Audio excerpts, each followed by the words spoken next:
देवरानी की दो छत्ती। देवरानी जेठानी की लड़ाइयां तो न जाने कौन से युग से चली आ रही हैं।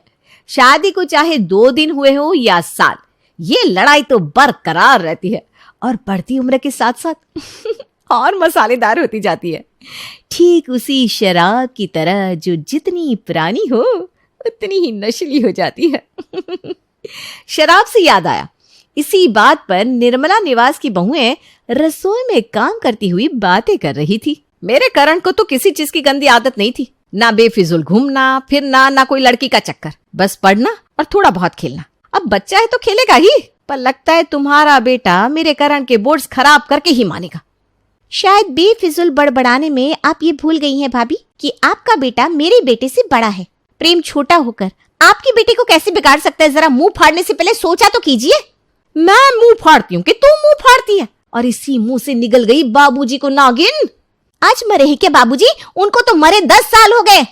हाँ तो तेरी शादी को कितने साल हुए? 14 साल। 4 साल भी अपने ससुर को भोग नहीं पाई तू। उस दिन तूने ही परोसा था ना बाबूजी को खाना, मैं तो ना आ रही थी। अब क्या खिलाया तूने ये तो तू ही जाने। मैं तो कितने सालों से खिला रही थी उन्हें, तब तो उन्हें कुछ नहीं हुआ। अगर मुझे उन्हें जहर खिलाना होता ना भाभी, तो शादी की रात ही खिला देती। 2 साल 4 साल इंतजार नहीं करती। तो मुंह खोलने के पहले सोचा कीजिए। और जिस हिसाब से आप कह रही है ना, मुझे तो लगता है इस सब में आपका ही हाथ था, क्योंकि कौन दोपहर के 2 बजे नहाने जाता है। हार्ट अटैक से मौत हुई थी बाबूजी की, तो क्या मिला दूंगी खाने में? अपनी बात आई तो हार्ट अटैक से मौत हुई थी और मैंने बोल दिया तो जहर है। और रोज की तरह फिर सवेरे सवेरे अपनी दोनों बहुओं का कलेश सुनकर पार्वती रसोई में आती है। मर गया तुम्हारा ससुर, वो तो स्वर्ग में है, नरक में तो मैं हूँ। उसकी मौत पर मत रो, उसे जहाँ जाना था वो चला गया। जब वो जिंदा था तब भी तुम दोनों का यही कलेश था, तुम लोगों का यही कलेश खा गया उसे। अब मैं जिंदा हूँ तो मेरे मरने की तैयारी तो मत करो, चुप रहो दोनों। इसमें मैंने क्या किया माँ जी? आप तो घूम फिर कर मुझ पर ही आ जाती हैं। एक काम कर बहू, खा जा मुझे। हाँ, माले के जब भी ना करूं क्या मैं? एक माला फेरती नहीं कि तुम दोनों के चीखने चिल्लाने की आवाजें आने लगती है। बच्चे बड़े हो रहे हैं, जरा तो शर्म करो। वो लोग क्या सीखेंगे ये सब देखकर? रात के खाने के वक्त घर के दोनों बेटे विपुल और शुभम घर लौटते हैं। पूरा घर साथ में खाने बैठता है। क्या खाना बनाया मम्मी आपने? आहा, मजा आ गया। थैंक यू बेटा। माँ जी, आपके लिए गरम फुल्की लाऊं? अरे अभी तो 1 रोटी खाइए बेटा, और तो लूंगी है ना। सीमा किचन में फुल्के लाने जाती है कि उसके पीछे से निराली डाइनिंग टेबल पर आकर सबसे पूछती है, कैसे लगा खाना सबको? करण, अच्छे से खाना बेटा, तेरे एग्जाम्स आने वाले हैं ना, अभी तुझे हेल्दी रहना है। ठीक, तेरे लिए खास तेरी कटहल और मूली की सब्जी बनाई है मैंने। और माँ जी, दाल ठीक बनी है ना, पालक की, आपको पसंद है ना? खाना तुमने बनाया? हाँ, तो जिस दिन से ब्याह कर आई हूँ मैं ही तो कलछी चला रही हूँ। सीमा तो कह रही थी कि खाना उसने बनाया। और जैसे ही विपुल ये कहता है, निराली का पारा चढ़ जाता है। कहाँ है सीमा? बाहर आ तू, तब से 1 फुल्का नहीं बना तुझसे। अब खुद सोच लीजिए माँ जी, जिस औरत को 1 फुल्का बनाने में इतना वक्त लगता हो, वो पौने घंटे में क्या ही बनाएगी रोज खाना? हाँ, रोज मैं ही बनाती हूँ। सीमा बस रसोई में आकर मूर्ति की तरह खड़ी हो जाती है। एक प्याज काटने में से आधा घंटा लगता है, सारा काम मुझसे करवाती है और वाह भाई खुद लूट लेती है। अब आप ना खाने की ड्यूटी बांध दीजिए, क्योंकि ऐसे सारा काम मुझ पर ही आ जाता है। जबान जल जाए आपकी भाभी। खाइए, माँ जी की सौगंध खाइए और बोल दीजिए कि मैं कुछ नहीं करती। रखिए ना माँ के सर पर हाथ। झाड़ू पोछा कपड़ा बर्तन कौन करता है सब कुछ? हे भगवान, हाथ जोड़ती हूँ मैं तुम दोनों के, मेरी सौगंध कोई मत खाओ। ये खाने का कलेश बहुत हो गया, कर ही देती हूँ ड्यूटी अलग। पर खाने की ड्यूटी अलग अलग टाइम पर करने से घर के कलेश खत्म होते हैं क्या कभी? जो यहाँ होते, दिन बीतते जाते हैं, सीमा और निराली के बीच झगड़ों के कलेश और कारण भी बढ़ते जाते हैं। नाश्ता तो मेरे हिस्से में ही आता है भाभी। मैं भी चाहूँ तो आपकी बेटी को टिफिन में 2 रोटी कम दूं, पर ऐसे ओछे काम मैं नहीं करती, क्योंकि ऊपर बैठा भगवान ना सब देख रहा है। पर रात के खाने में आप मेरे पति के प्लेट में कम सब्जी डालती हैं, उस वक्त सोचती भी नहीं। जब उस परमात्मा की लात पड़ेगी ना, तब अकल ठिकाने आएगी आपकी। यूं तो देवर बेटे के समान होता है, पर आपने तो उसे नौकर तक का दर्जा नहीं दिया। अरे मुझे क्यों पड़े लात? मेरे दुश्मनों को पड़े। मैंने तो कभी किसी का बुरा नहीं चाहा, और अच्छे से समझ रही हूँ क्या चाह रही है तू। तू फिक्र मत कर, वो दिन भी जल्दी आ जाएगा। पर सिर्फ घर नहीं, मैं दुकान भी अलग करवाऊंगी। ये दोनों मिलकर विपुल और शुभम के बीच दरार डाले और बिजनेस का सत्यानाश करे, उससे अच्छा है कि अब इन दोनों को अलग ही कर दूं। और एक रात बच्चों के सोने के बाद घर में बैठती है सभा। जहाँ पार्वती कहती है, घर के इस रोज रोज के तमाशों से बच्चों पर बहुत बुरा असर पड़ रहा है। उससे अच्छा है कि रिश्ता दूर ही रहे पर साथ रहे। घर का बंटवारा कर देते हैं। अब घर इतना बड़ा तो है नहीं, तो नुकसान तो तुम लोगों को ही सहना पड़ेगा। क्या? नहीं नहीं मम्मी जी, ऐसे तो बच्चे आराम से पूरे हॉल में सो जाते हैं या पढ़ लेते हैं। अब घर आधा आधा होगा तो मेरा करण पढ़ाई भी नहीं कर पाएगा। फिर वही चीज, फिर वही बात हो गई ना माँ जी। और घर बटेगा आधा आधा, जबकि मेरे 2 बच्चे हैं और भाभी के 1। नुकसान तो मेरा होगा ना। और जब एक ही हॉल में पूरा परिवार बैठेगा तो भाभी को वक्त लगेगा क्या मेरे खाने पर नजर लगाने में? ऐसे भी वो तो मेरी रोटियां गिनती रहती हैं। अरे तो तुम ही बताओ मैं क्या करूं? 2 छत्ती वाले हिस्सों को तोड़ देते हैं और ढलाई भी नहीं करवानी पड़ेगी, और ऊपर बनवा लेते हैं नया फ्लोर। हम ऊपर शिफ्ट हो जाएंगे। माना जरा सहना पड़ेगा मुझे, लेकिन कोई बात नहीं। साथ में रहने से अच्छा है कि मैं 2 छत्ती में ही रह लूं। और धीरे धीरे ऊपर फ्लोर का काम शुरू हो जाता है और सीमा अपने परिवार के साथ ऊपर शिफ्ट हो जाती है। दिन महीने में बीत जाते हैं और महीने सालों में। अब घर के तीनों बच्चे बड़े हो चुके थे। खास करके श्वेता। पूरे घर में बस श्वेता की शादी को लेकर ही बात हो रही थी।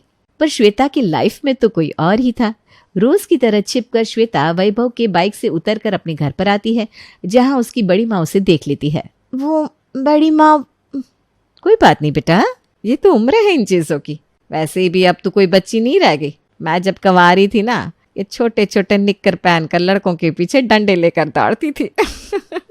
तेरे नाना जी ने कभी किसी चीज के लिए रोक टोक नहीं की। वो तो यहाँ आकर सर पर पल्ला आ गया और ऐसे फैंसी ड्रेस साड़ी में बदल गया। हाँ, तेरी माँ थोड़े पुराने ख्यालों की है, पर तेरी बड़ी माँ ऐसी नहीं है। कौन था वो लड़का है? रोज देखती हूँ मैं बाइक पर लेकर जाता है तुझे। मेरी कॉलेज में पढ़ता था बड़ी माँ, वैभव नाम है उसका।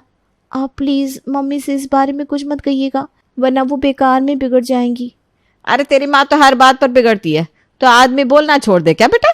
तू फिक्र ना कर, तू इस घर की इज्जत है। मैं बेकार में बात नहीं बनाऊंगी। और वैसे भी अगर तू उस लड़की के साथ घूमेगी नहीं तो उसके बारे में जानेगी कैसे? अगर समझ में आए तो फिर इसी से शादी कर लेना, और सही ना लगे तो लड़कों की कमी है क्या? बाजार में से बेस्ट लड़का ढूंढ कर लाएंगे तेरे लिए। ये सुनते ही श्वेता अपनी बड़ी माँ के गले लग जाती है। अब तो श्वेता को अपनी माँ से ज्यादा निराली ही भाती थी। कहाँ थी तू इतनी देर तक? वो नीचे थी मम्मी, बड़ी माँ के पास बैठी हुई थी। जिंदगी में इस औरत ने मुझे जीने नहीं दिया। अब मेरे बच्चों को भी अपने पक्ष में करने लगी पड़ी है। एक पति कम था भाभी की चापलूसी करने, जो बच्चे भी बड़ी माँ करने लगे। ऐसी कोई बात नहीं है मम्मी, वो तो बस मेरा हालचाल पूछ रही थी। जाकर आई है ना बड़ी माँ के पास, तो उनकी तरफदारी तो करेगी ही। अब अगर शाम तक तेरी तबीयत बिगड़ी ना तो नजर उतारने मुझे मत कहना। न जाने तेरे बाप और तुम लोगों को क्या खिला देती है वो। ऊपर तो संग्राम हो ही रहा था कि करण नीचे आता है और प्रेम को आवाज लगाता है। अरे प्रेम भाई नीचे आ जा यार, गेड़िया मारने नहीं जाना क्या? दुकान में बैठा कर ये गेड़िया मारना छोड़ दे। प्रेम को देख कैसे पूरे 6 घंटे दुकान में ड्यूटी देता है। मैं प्रेम नहीं हूँ माँ। अरे तो बन जा, अब तेरे पापा की उम्र हो रही है, बूढ़े हो रहे हैं वो। आगे पहले ही प्रेम को कुछ सौंप देंगे। जब तेरे दुकान में बैठने की बारी आएगी ना तो 50-50 की जगह 75-25 का हिसाब हो जाएगा। तुम यार मम्मी घूम फिर कर वही पुराण शुरू कर देती हो। मैं जा रहा हूँ ऊपर प्रेम को बुलाने। करण जैसे ही ऊपर जाता है उसकी चाची उसे देखकर बैठने को कहती है। आ करण बैठ बैठ, नीचे के फ्लोर की तरह ये फ्लोर उतना हवादार नहीं है। चाची तेरी गरीब है, 2 छत्ती को ही फ्लोर बनाकर रहती है। अरे नहीं चाची, ऐसी कोई बात नहीं है, सब ठीक है। सीलिंग छोटी है ना, दम घुटता होगा तेरा, पर क्या कर सकते हैं बेटा। जब तक प्रेम आता है मैं तेरे लिए गर्मा गर्म पूरियां तल कर लाती हूँ। सीमा करण को पूरियां खिलाती है। एक आप है चाची जो मन भरकर मुझे पूरी कचौड़ी खिलाती है, और एक मम्मी है मुझे तला हुआ खाना छूने तक नहीं देती। कहती है वजन बढ़ गया तो शादी में मुश्किल हो जाएगी। तेरी माँ तो बेटा शुरू से ही लोगों के खाने पर कंट्रोल करती आई है। अब मुझे क्या पता था कि अपने बेटे के साथ भी वो यही करेगी। खाना तो मन से खाना चाहिए। जिस लड़की की किस्मत में तू लिखा है ना वो तुझे मिलकर ही रहेगी, चाहे तू कितना ही मोटा रहे, चाहे कितना ही पतला रहे। हाँ, अब अगर मन में कोई है तो अपनी चाची को बता दे। अरे क्या चाची, आप भी कहाँ से कोई होगी? मम्मी किसी लड़की से बात करने देती है क्या मुझे? अरे पर कोई तो है तेरे जीवन में, क्योंकि मैंने देखा तो तूने वो स्टेटस लगाया था ना, बहुत प्यार करते हैं तुमको सनम।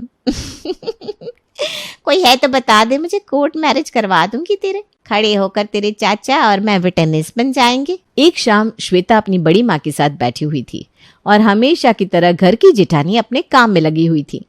देवरानी की चुगली करने में। एक एक रोटियों के लिए तरसी हूँ बेटा मैं। इस घर में ना तेरी माँ ने कब नहीं रुलाया मुझे, पर भगवान सब देखता है।